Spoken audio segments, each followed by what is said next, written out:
처음 본 순간 설레임이 다가오네요.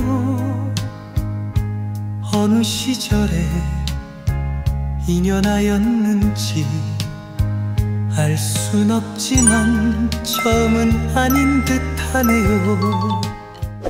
스승님께 대리 질문 드립니다. 시어머니께서 돌아가신 시아버님의 기재사는 유지하고 명절 차례는 그만하자고 하셔서 어머니 말씀에 동의는 하였는데 어느 무속인이 명절 차례를 계속 지내는 게 좋다고 한 것을 들은 적이 있습니다. 근데 혹시나 차례를 계속 지내다가 기재사만 할 경우 어떤 아쉬운 일이 생길 수 있는지 궁금하여 질문드립니다.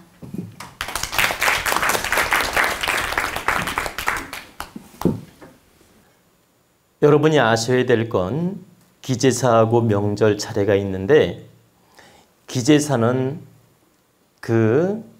우리 살아있는 사람으로 예를 들면 생일과 같은 거예요. 기재사는. 그리고 기재사날 하느님이 특권을 줍니다. 저승으로 온 날을 기념하여 그날만이는 설령 현세의 죄를 졌다 하더라도 그 죄를 풀어주고 후손들을 만날 기회도 주고 제사를 지내면 제사밥을 먹을 수 있는 기회도 주고 후손들하고 소통할 수 있는 그 시간을 줍니다. 설령 지옥에 갔더라도 그날만이는 문을 열어준다는 뜻이에요. 중천계에 있더라도 문을 열어주고 천상계에 있더라도 문을 열어준다. 그래서 그 제삿날은 정성껏 후손이 모신다면 바로 조상님을 응접하는 날이며 소통하는 날이며 기운을 나누는 날이기 때문에 기제사는 지낼 수 있다면 정성껏 지내는 게 맞다. 내가 지낼 수 있는 조건이고 마음이 있다면. 그리고 이제 명절 차례는 형편에 따라 관습적으로 지내도 되고 형편에 따라서 거두어도 관계는 없다. 다만 관습에 따라 지내왔기 때문에 그 지내온 것을 하루아침에 그냥 훅 거두면 갑자기 미션이 오는 경우가 있습니다. 갑자기 미션은 어떤 식으로 올까요? 내 두려운 만큼 와요. 내가 왠지 찝찝해하거나 부담스러워하거나 두려워할 수 있죠. 그 두려운 만큼 미션이 온다고 생각하면 돼요. 그리고 내가 봐봐. 두려움도 없고 거침도 없고 당당하게 받아들일 수 있으면 오히려 시험지가 안 와요. 근데 명분이 있을 때는 내가 당당해질 수 있지만 명분이 없을 때 당당해질 사람이 몇 명이나 됩니까? 여러분 잘 생각해 보세요. 명절 차례를 잘 지내다가 명분이 있어서 거둘 때는 당당해질 수 있어요. 근데 특별한 명분이 없이 사심으로 딱 거두었어. 그럼 왠지 찝찝하죠? 이 마음이 바로 탁한 기운이며 어떤 미션이 올 수 있다는 겁니다. 근데 내가 당당해진다는 말은 내가 공부를 많이 하고 깨우쳤든지 아니면 명절 때 도저히 차례를 모실 조건이 안 되든지 가족 간에 화합을 해서 명절 차례를 모시기가 어렵든지 어떤 정확한 명분이 있어가지고 내가 그 차례를 거두게 된다면 거두더라도 마음이 편안하고 명분 때문에 당당해질 수가 있어요. 그러면 그때는 미션이 오지 않는다. 그러면 최대한 미션이 안 오게 하는 방법은 명분을 대야 돼. 가족끼리 화합을 이룰 수 없고 또 모여서 차례까지 모시는 게 부담스럽고 우리 형편이 이러저러 해서 명절 차례를 모실 수 없습니다. 그러니 조상님께서는 이 여러 가지 후손들의 입장을 헤아리셔서 앞으로 명절 차례를 거둘 터이니 이 부분에 대해서 노여하지 마시고 받아주시옵소서. 자손들의 뜻을 받아주시옵소서. 그리고 앞으로는 명절 차례를 거두겠습니다. 그리고 이 집착을 내려놓겠습니다. 그러니까 우리 조상님께서도 명절 차례에 대해서 집착하지 말고 바르게 천상 공부하시고 천문을 여시고 극락왕생하시옵소서. 대신 우리 후손들은 더 바르게 살도록 노력하겠습니다.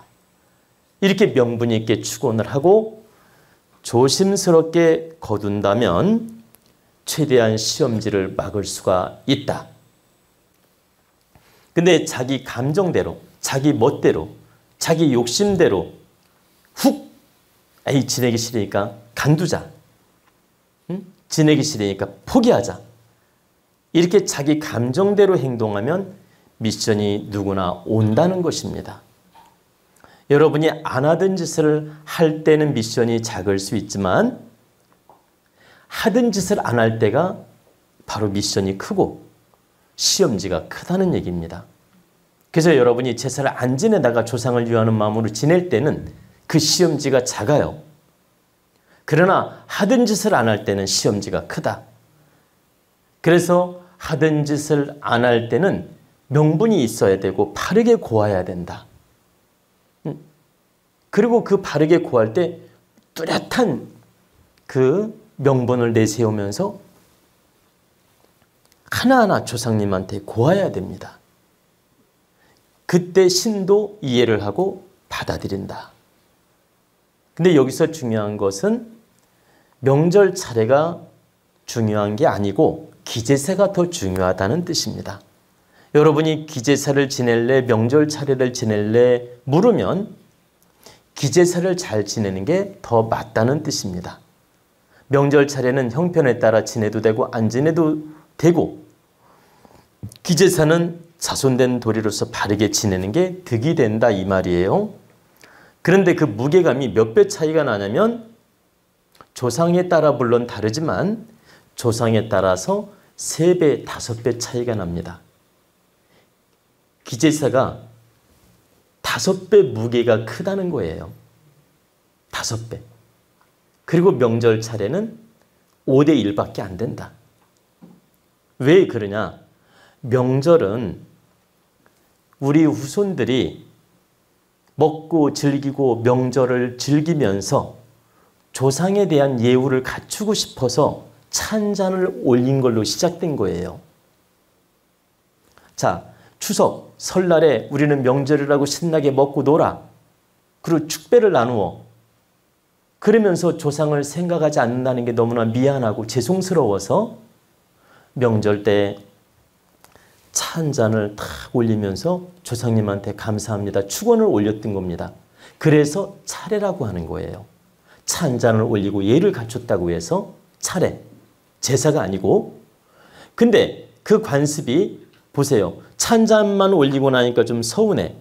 그래서 과일을 이렇게 한두 가지 올렸어. 또 올리다 보니까 또 서운해. 그래서 나물도 올렸어. 또 서운해.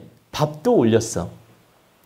그래서 주가 포, 뭐 명태, 뭐 저기 저기 돼지고기, 뭐 조기, 나물, 과일 등등에 다 갖추어서 올리게 된 것이 바로 차례가 된 겁니다. 현 시대 차례가 됐다 이 말이에요. 현 시대 차례는 뭐예요? 기제사나 똑같이 지내더라 이 말이에요.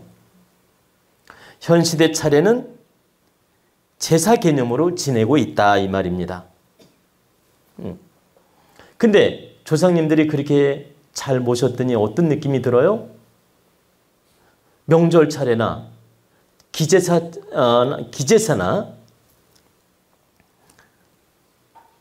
기제사나 명절 차례나 똑같이 제사 개념으로 후손들이 지내니까 조상님이 볼 때 어때요?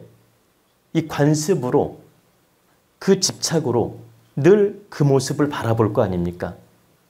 그러니까 당연하게 받아들일 거 아닙니까? 당연하게 관습적으로 받아들였는데 어느 한순간에 차만 덜컥 한 잔 올려. 그러면 서운하잖아. 여러분, 자손들이 맨날 생일상 잘 차려주다가 어느 날 짜장면 한 그릇 딱 배달시켜주고 생일이라고 하면 기분 좋겠어요? 그래 안 그래요? 왜 대답이 없어? 근데 생일날 늘 짜장면만 한 그릇 줬어. 늘. 그럼 안 서운해. 근데 맨날 막 생일이라고 막 잘 차려주다가 어느 날부터 짜장면 한 그릇 딱 올려놓고 이 생일이라고 이러면 서운하듯이 신도 관습적으로 우리 후손들이 제사처럼 모셨기 때문에 이제 차 한 잔만 올리면 서운함을 느낄 수 있다. 그래서 우리가 늘 명절 차례도 제사처럼 정성을 다해 지냈던 것입니다. 그런데 여기서 알아둬야 될 건 차례는 기제사하고 개념이 다르다. 그래서 여러분이 둘 중에 하나를 선택할 때는 기제사를 정성껏 잘 모시고 차례는 형편에 따라 바르게 고하고 거둘 수도 있다는 뜻입니다. 그리고 형편에 따라 거둔다 해도 큰 부담을 가질 필요는 없다. 다만 바르게 고하고 거둘 때 시험지를 면할 수가 있다는 뜻입니다. 진정 그대는 나의